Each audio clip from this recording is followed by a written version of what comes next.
성경에는요, 큰 기준점이 몇 개가 있어요. 이 큰 기준점에 의해 가지고 성경이 쫙쫙쫙 전개가 되고 있다, 이렇게 생각하시면 이해가 편해요. 그런데 이런 것을 우리가 연구하고 배우려면요, 머리가 좀 많이 빠져야 됩니다. 그래서 한 가지 한 가지만 살펴보면은요, 구약에는 하나의 기준점이라 말할 수 있는 큰 사건이 있어요. 신약에도요, 또 그 기준이 되는 하나의 큰 사건이 있어요. 우리가 잘 아는 대로 하나님이 천지를 지으셨는데 창세기 6장을 보니까 죄가 관영해서 하나님께서 천지를 지으시고 사람을 지으신 것을 후회하시잖아요. 그래서 홍수를 심판하시는데 심판하는 과정 중에 노아라고 하는 사람을 선택하십니다. 그래서 홍수 이후에는 노아가 하나님 대리자 역할을 하는 거예요. 그런데 이 노아에게 태클을 거는 사람이 등장합니다. 그게 누구죠? 함입니다. 그래서 구약에서는 하나님의 뜻이 주어지고 나타날 때에 어떻게 해서 그 뜻에 태클을 거는 사람이 드러나고 나타나는가라고 하는 큰 그림을 그려줍니다. 신약 시대도 마찬가지입니다. 모든 사람이 죄를 지어서 희망이 없는 그런 가운데 살 때 우리 주 예수 그리스도가 오셔서 인간의 죄를 해결하시는 길을 허락해 주십니다. 그런데 중요한 것은 그것을 믿고 신앙하게 만드신 분이 누구냐라고 할 때 그분이 성령님이십니다. 성령께서 하나님이 되셔서 우리 안에서 우리의 삶을 주장해 가심으로 하나님의 뜻을 펼치시는데 그 성령의 역사에 태클을 거는 사람이 등장합니다. 그게 누군지 아십니까? 아나니아와 삽비라입니다. 그래서 함은 저주를 받는 것이고 아나니아와 삽비라는 죽는 것입니다. 이것이 성경의 큰 구약과 신약의 어떤 맥을 형성하고 기준이 돼가지고 쫙 하고 전개되어지는 내용들입니다. 그리고 성경을 보면은 시대마다 기준점 역할을 하는 사람들이 이제 나옵니다. 하나님이 아담을 세우셨습니다. 그가 기준이 되어서 어떤 일을 하기를 원하셨는데 아담은 아담의 역할을 하지 못했습니다. 그래서 하나님이 아담 대신에 가인과 아벨을 세우셨습니다. 그런데 이 두 사람이 어떤 기준점이 되어지냐라고 할 때 가인은 실패한 인생의 기준점이 되어지고 아벨은 성공한 인생의 기준점이 되어져 버립니다. 아벨은요, 죽어도 하나님의 마음에 남아있는 사람이 되어지고 죽어도 하나님의 기억 속에 있는 사람이 되어지고 그람을 통해서 하나님과 함께 하고 있다라는 그 자체가 아벨은 성공한 인생이 되어지는 것입니다. 그 다음에 기준점이 아브라함과 롯이지요. 아브라함은 성공한 삶의 기준이 되어진다고 한다면 롯은 실패한 사람의 기준이 되어지는 것이죠. 여기에 핵심 뭐죠? 믿음이죠. 믿음 안에서 성공한 사람은 바로 아브라함이지만 믿음 안에서 실패한 사람은 누구냐? 롯이다라고 하는 것을 기준점 삼아서 전개해 나가는 것을 우리가 보게 됩니다. 그 이후에 이삭, 이스마엘을 중심으로 해서 기준점으로 전개해 나갑니다. 그 다음에는 에서와 야곱을 통해서 그 기준점을 가지고 시대마다 하나님께서 기준점을 딱 잡아주시고 그 안에서 그 삶을 펼쳐나가게 하시는 것을 우리가 성경에서 찾아보게 됩니다. 오늘 여러분과 제가 살펴보고자 하는 말씀은 가인과 아벨의 이야기입니다. 이 가인과 아벨의 이야기는 고난주를 앞두고 있는 우리에게 우리의 생각과 신앙의 크기를 넓혀주는 말씀이에요. 이런 말씀 앞에서 나는 어떤 원칙을 가지고 살아가고 있느냐? 내가 가인이냐 아벨이냐 이것을 생각하면서 나를 다스리고 하나님의 원하심을 가슴에 품는 여러분과 제가 되어야 됩니다. 나는 어떤 원칙을 가지고 있느냐? 이것이 나를 가인으로 만들 수 있고 아벨로 만들 수 있다는 것입니다. 이런 내용을 살펴보면서 그 첫 번째, 우리 함께 따라서 해보십시다. 하나님은 분명한 원칙을 가지고 계십니다. 이건 명심하십시오. 하나님은 분명한 원칙을 가지시고 천지를 지으시고 이 세계를 움직이시고 역사를 주관해 나가십니다. 여러분, 가인의 길과 아벨의 길을 결정하는 게 뭐였죠? 제사였지요. 제사.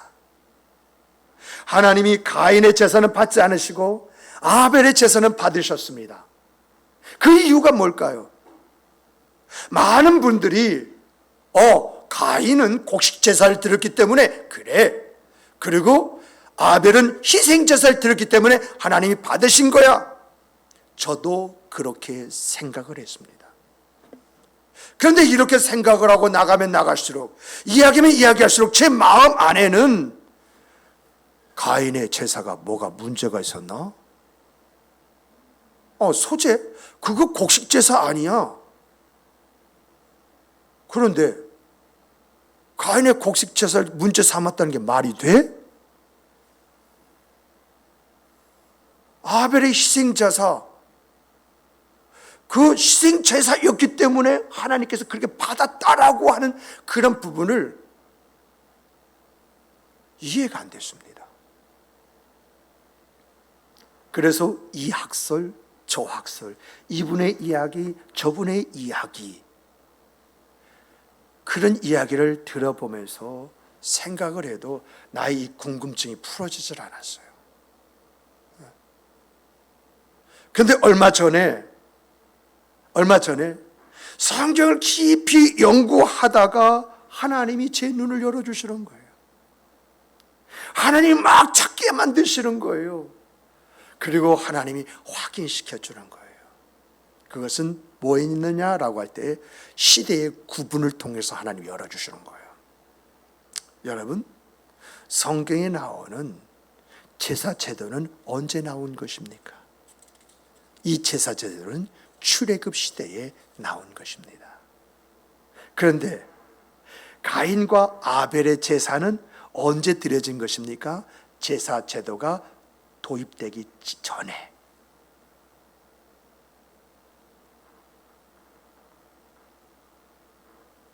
이때에 이러한 일이 일어난 것을 보게 됩니다.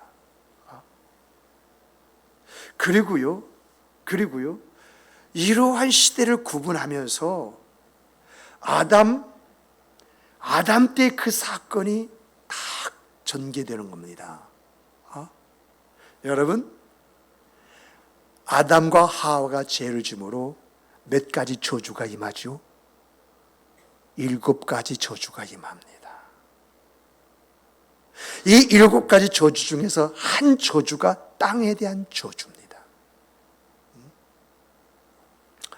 그래서 땅에서 나는 식물은 어떠한 식물이냐? 저주받은 식물이 되어지는 거예요. 그래서 하나님은 그때에는 곡식으로 드린 제사를 받지 않으신 것입니다. 왜요? 하나님이 저주하신 그 제물을 받으신다면 이게 말이 됩니까? 논리적으로 말이 되지 않을 뿐만 아니라 하나님의 성품적으로도 말이 되지 않습니다. 그러나 짐승은 저주를 받았습니까? 받지 않았습니까? 받지 않았습니다. 그래서 저주를 받지 아니하는 짐승을 드리는 그 제물을 하나님께서 연락해 주셨다라고 하는 것이 싹 마음에 들어오는 것입니다. 그래서 이러한 것을 이야기했습니다. 그때 어떤 목사님이 저에게 이렇게 질문을 합니다. 목사님, 짐승도 땅에서 난 풀을 먹지 않습니까? 그러므로 저주받은 것을 먹음으로 인해서 저주받은 것이 아닙니까? 라고 이야기를 해서 이런 말을 했습니다. 그 당시에 사람이 고기를 먹었습니까? 그렇다면 땅에서 나는 식물을 먹었습니까?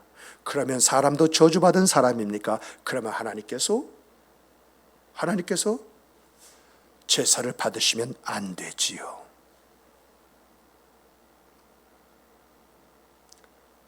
우리가 생각해야 할 것은 1차적인 문제지 2차적인 문제가 아닙니다. 이 2차적인 문제는 하나님께서 레위기에서 그 출애굽 이후에 주시는 말씀 속에 담겨있는 내용이지 그 이전엔 이런 말씀이 없었다라고 하는 것입니다. 그런데 여러분, 출애굽 시대에 하나님께서 소제, 다시 말하면 곡식 제사를 받으시잖아요. 그렇잖아요. 가인과 아벨의 그 시대에는 곡식을 제사로 받지 않으셨는데 출애굽 시대에 곡식을 제물로 받게 된 이유가 어디 있습니까? 하나님이 땅을 저주했다고 한다면 그 저주가 출애굽 시대도 이어져서 소제 즉 곡식으로 드리는 제사는 제사로 받지 마셔야 되는데 왜 그때는 받으셨느냐? 여러분, 아담 때 하나님이 저으신 저주, 땅의 저주가 언제 풀린 줄 아십니까?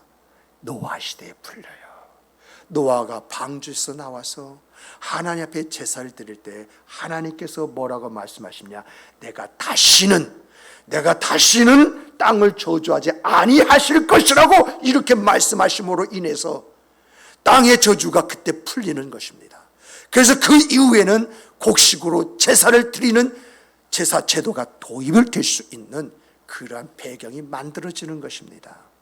이렇게 우리 하나님은 분명하신 하나님이십니다. 분명한 기준을 가지시고 분명하게 선을 그어 말씀하신 분이십니다. 아담의 죄로 인해서 땅이 저주받을 땐 땅이 나오는 것은 저주받은 것입니다마는 노아 때 땅의 저주를 풀물 통해서 그때부터 하나님은 곡식을 받으시는, 그래서 소제를 드릴 때 기쁘게 그것을 연락하시는 우리 하나님이 되신 것을 우리가 보게 됩니다. 그렇다면 이러한 내용을 보면서 땅이 저주를 받아서 땅의 산물을 땅의 산물인 곡식을 제사 제물로 드릴 수 없는 상황이라고 한다면 가인이 어떻게 해야 됩니까? 여기서부터 우리가 조금 더 주목해서 봤으면 참 좋겠습니다. 여러분, 당시에 곡식은 주식이었습니다마는 제사 제물은 될 수가 없었습니다. 그런데 가인은 농사, 즉 곡식을 이제 지었다고 하고 양은 양을 쳤다고 이렇게 이야기합니다. 그러면 가인이 하나님 앞에 제사를 드리면 어떻게 해야 되겠습니까? 아벨이 농사를 지은 것을 먹고 살려면, 이 곡식을 먹고 살려면 가인에게 곡식을 사야 하고, 가인은 제사를 지내려고 한다고 한다면 아벨에게서 양을 샀어야 했습니다. 서로의 필요를 나누어서 물물 교환하든지 사면은 됐습니다. 성경에 이런 내용들이 나와 있어요. 하나님께서는 첫 새끼를 나에게 드리라 라고 말씀하셨는데 나귀는 부정한 짐승이 되어버리는 거예요. 근데 나귀 첫 새끼를 드린다라고 할 때에 나귀를 드릴 수가 없으니까 하나님께서는 이 나귀 대신에 양을 바꿔서 드려라 이렇게 말씀하셨어요. 또 11절 드릴 때 하나 둘 셋 넷 해서 10번째 딱 떼어지는 것은 이것은 하나님의 거다고 나오는데 그게 종자입니다. 그랬을 때에 이것을 내가 하나님 앞에 제물을 드릴 것이냐 종자로 쓸 것이냐 할 때 인간의 그 갈등을 해결해 주신 하나님의 방법이 뭐냐? 네가 그것을 종자로 삼기 원하느냐? 그럼 한 마리가 두 마리를 나한테 드리고 종자를 네가 가져가라. 이게 하나님께서 정하신 거예요. 신약에서도 그 말씀이 나오지 않습니까? 로마 돈을 가지고서는 하나님 앞에 성전세를 드릴 수 없었습니다. 그래서 하나님께서 허락하신 것이 로마 돈을 유대 돈으로 바꾸어서 성제세를 드리도록 이렇게 하셨던 것을 우리가 보게 됩니다. 그러므로 가인이 조금만 수고하면 하나님의 원하신 대로 제사를 드릴 수 있었습니다. 그런데 그는 자기가 좋은 대로, 자기가 편한 대로 제사를 드렸던 것입니다.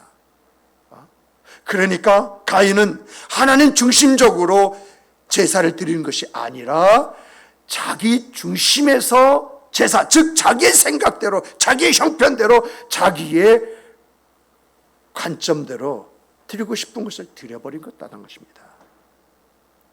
그래서 이런 마음이 어디까지 성장하느냐라고 할 때 하나님은 아시고 너의 죄악이 네 문 앞에 있다, 이 이야기까지 하시면서 그가 아벨을 죽일 그런 생각을 거두도록 말씀하셨습니다. 불구하고 그게 들리질 않은 것입니다. 그래서 이 끔찍한, 그래서 성경이 최초 존속 살인을 하게 되어지는 일을 벌여버리는 것입니다. 참 이런 것을 보면요, 내가 나에게 사로잡히면요, 어떤 경고의 말씀이 내게 들린다 할지라도 그게 귀에 들어오지 않는, 그래서 갈 길을 가다가 엎드려지는 그런 일이 일어나는구나라고 하는 것도 여기서 볼 수가 있습니다.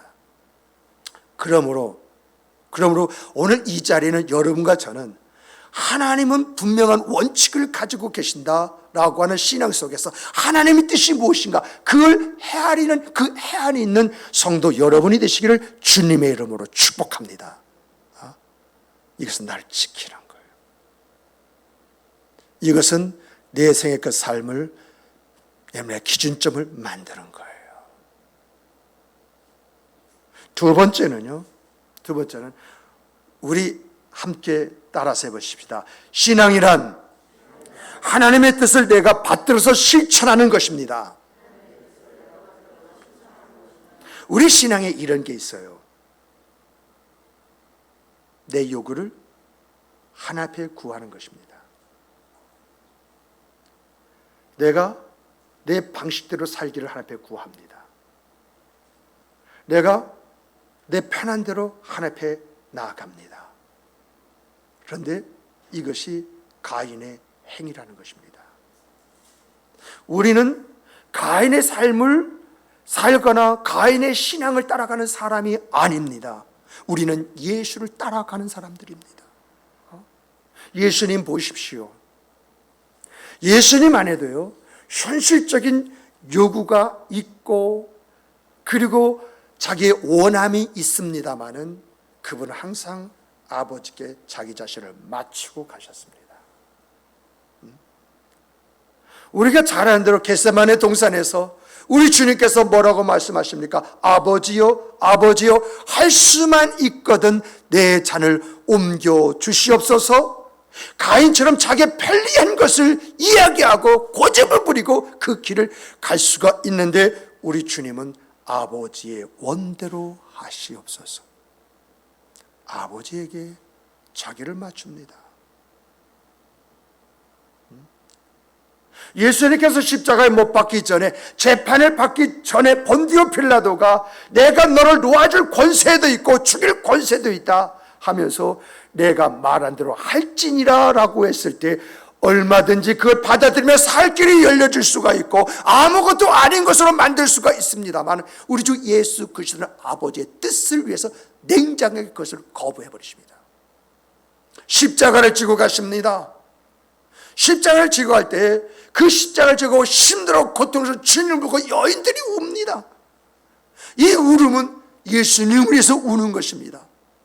근데 우리 예수님은 그것으로 위로를 받을 수 있음에도 불구하고 그 위로를 받는 것이나 너의 자식들을 위해서 울어라. 정말 그것마저도요 용납하지 않고요, 나를 위해서 울지 말고 너희 자녀, 그 자식들을 위해서 울어라. 십자가상에서요 얼마나 고통스럽고 아프겠습니까? 정말 그 중에서 예수님의 신음소리를 듣고 누군가 신포도주, 알코올이지요, 그것을 떠서 입에다 댈지라도 그것마저도 포기하셨습니다. 하나님의 뜻을 조금이나 더 일찍 이루고자 하는 그 마음이 자기를 포기하게 만든 것이지요.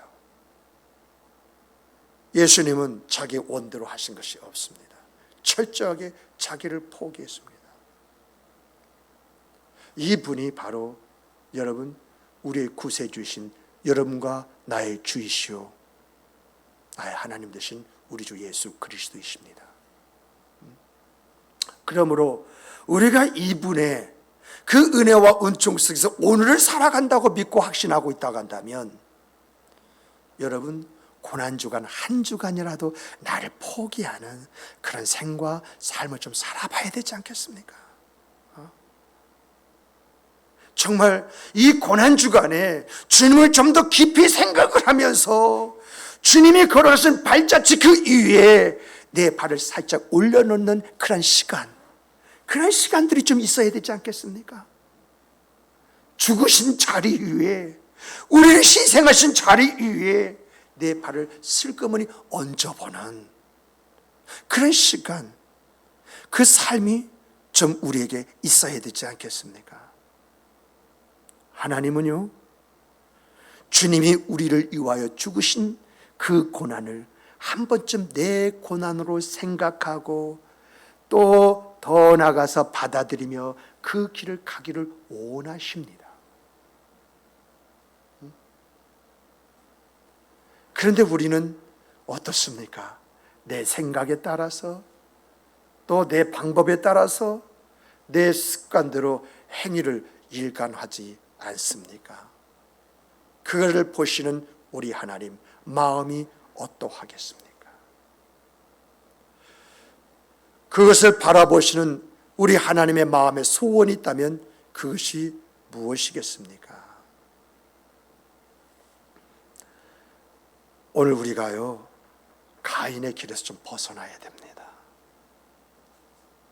하나님의 기업된 바 내가 되기 위해서 아벨의 희생 좀 감수해야 됩니다.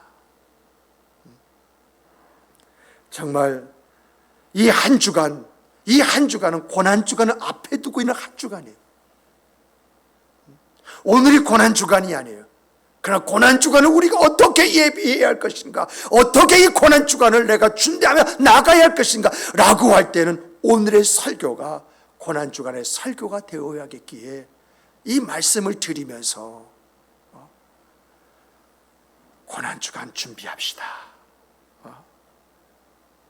주님의 길 가기 위하여 나를 포기해야 할 한 주간의 삶이 어떤 삶인가 라고 하는 것을 생각하면서 고난 후에 있을 부활의 영광, 그것을 바라보면서 나아갈 때에 오늘 우리의 생각 그 삶의 부활의 의미가 더 깊게 더 크게 내 삶에 와 닿지 않겠습니까? 이런 부활의 그 아름다움이 오늘 이 자리는 여러분과 나의 그 생각 그 삶이 될 수 있도록 우리에서 역사하신 그 하나님이 기뻐하시는 그런 삶이 있기를 주님의 이름으로 축복합니다. 축복합니다.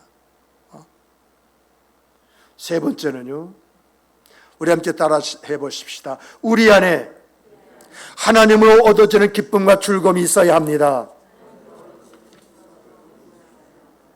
여러분, 오늘 본문에서요 우리가 조금 더 묵상을 깊이 한다고 한다면요 가인과 아벨을 통해서 우리에게 보여주신 것을 발견할 수가 있어요. 그건 뭐냐면 이 두 사람은 형제입니다. 한 몸에서 태어났고 한 자리에서 같이 살았고 함께 먹고 마시며 산 사람들입니다. 이것을 통해서 보여준 것이 무엇입니까? 인간은요 한 몸에서 태어나고요 한 집에서 살면서요 식탁에서 함께 먹고 마시고 산다 할지라도 하나님 중심적인 사람과 자기 중심적인 사람으로 나누어진다라고 하는 것입니다. 가인과 아벨 누구 뱃속에서 태어났습니까? 사라의 뱃속에서 태어나지 않습니까? 누구 집에서 살았습니까? 아담과 사라의 집에서 살았지 않습니까? 어떻게 살았습니까? 식탁 위에서 함께 먹고 마시고 자라나지 않았습니까? 그런데 어찌 이 두 형제가 한 사람은 하나님의 중심적인 사람이 되고 한 사람은 자기 중심적인 사람이 될 수 있느냐라고 하는 것입니다. 이런 부분에 있어서 부모가 되시는 여러분들은 자녀를 위해서 많이 우십시오. 자녀를 위해서 많이 기도하십시오. 어떤 자녀가 가인이 될지 어떤 자녀가 아벨이 될지 모릅니다. 저도 두 자식이 있습니다. 그래서 항상 그 자식을 똑같이 기도할 때 하나님 만나게 해 주십시오. 하나님을 만나냐 만나지 못하느냐, 여기서 그들의 인생의 가인과 아벨이 될 수가 있기 때문에 가장 기도의 중요한 제목은 하나님 만나게 해 주십시오. 내 자식을 가인으로 만들 수는 없지 않습니까? 또한 이 말씀으로 조금 더 깊이 들어가서 성경 다른 말씀과 비교해서 살펴볼 때에 내 안에 선이 있고 악이 있다고 하는 그 말씀을 비춰볼 때에 내 안에는 아벨이 있고 내 안에는 가인이 있다라고 하는 것입니다. 편의상 오른쪽을 아벨이라고 하고 왼쪽을 가인이라고 한다면 어떤 일을 만날 때 그 일을 앞두고 있을 때에 아벨의 판단과 가인의 판단을 함께 합니다. 제가 지난주에 어떤 목사님들 이야기를 듣고 야, 미나리라고 하는 영화 꼭 봐야겠다 그런 생각을 가졌어요. 여러분들도 미나리 영화 한번 꼭 보십시오. 미나리의 영화의 주연인가 조연인가 그 사람이 윤여정 배우잖아요. 이 사람이 미국으로 갔습니다. 이건 제가 본 것이 아니라 그 목사님 들고 그런 일이 있는데, 이야, 어쩌면 그걸 잘 그렇게 이야기했는지 모르겠다면서 들려준 이야기입니다. 그런데 오늘 설교를 준비하다 보니까 그게 떠올랐어요. 윤여정이 미국으로 갔는지 이민을 했는지 모릅니다만은 교회에 가서 예배를 드렸습니다. 은혜를 충만하게 받았습니다. 그래서 헌금을 크게 했던 것 같아요. 이게 누구의 마음? 아벨의 마음이죠. 그런데 집에 와서 생각해 보니까 내가 미쳤지. 그래서 밤에 슬금슬금 교회에 들어가서 그 헌금하면서 자기 헌금만 찾아가지고 나오는 장면이 있다고 합니다. 이게 무슨 마음이죠? 가인의 마음이지요. 오늘 우리 속에 이렇게 아벨의 모습이 있고 가인의 모습이 있다라고 하는 것입니다. 이걸 심리적으로 좀 이야기하게 되면요, 내가 아벨의 결정을 하고 나서 가인의 생각이 나를 사로잡는다는 것입니다. 내가 미쳤지. 내가 미치지 않고 그렇게 내가 이야기할 수가 있고 그런 일을 저지를 수가 있고 그렇게 헌금할 수 있어? 이렇게 내 안에서 아벨의 그 아름다운 그 모습을 가지면서도 그 모습을 가졌을 때에 바로 가인이 찾아와서 나를 후벼 판다라고 하는 것입니다. 또 여러분, 가인의 행동을 하고 나서요 아벨을 그리워하는 사람이 있어요. 내가 가인의 행동을 했는데 어떤 사람이 아벨의 행동을 해가지고 복을 받았다, 뭔가 잘 됐다, 뭔가 누굴 만나가지고 이러한 일이 있었다라고 하면 내 안에 아벨이 딱 등장해가지고 나도 그때 그럴걸. 이렇게 아벨의 행동을 하고 가인적인 생각을 한 사람이 누구냐? 신약시대 아나니아와 삽비라입니다. 은혜 받았을 때에는 또 내가 어떻게 하면 하나님의 중심적인 사람이 될 수 있을 것인가 이렇게 생각할 때에는 내 밭이 있는데 내가 구레네 사람 바나바와 같이 내 밭을 팔아서 하나님 앞에 온전히 드리겠습니다 라고 고백을 했습니다. 그런데 이 밭이 팔렸어요. 갑자기 가인의 생각에 들어온 것이죠. 그래서 반은 숨겨두고 반은 갖다가 바치는 이러한 모습이 내 안에 아벨도 있고 가인도 있다라고 하는 것을 극명하게 보여주는 그러한 내용이 되어지는 것을 보게 됩니다. 이러한 모습은 제자들에게 있었죠. 제자들이 예수님 말씀, 예수님 따르겠습니다. 십자가 지고 가십니까? 예수님 순종하겠습니다. 라고 하는데 따라야 할 때 그들이 있었습니까? 순종할 자리 그들이 있었습니까?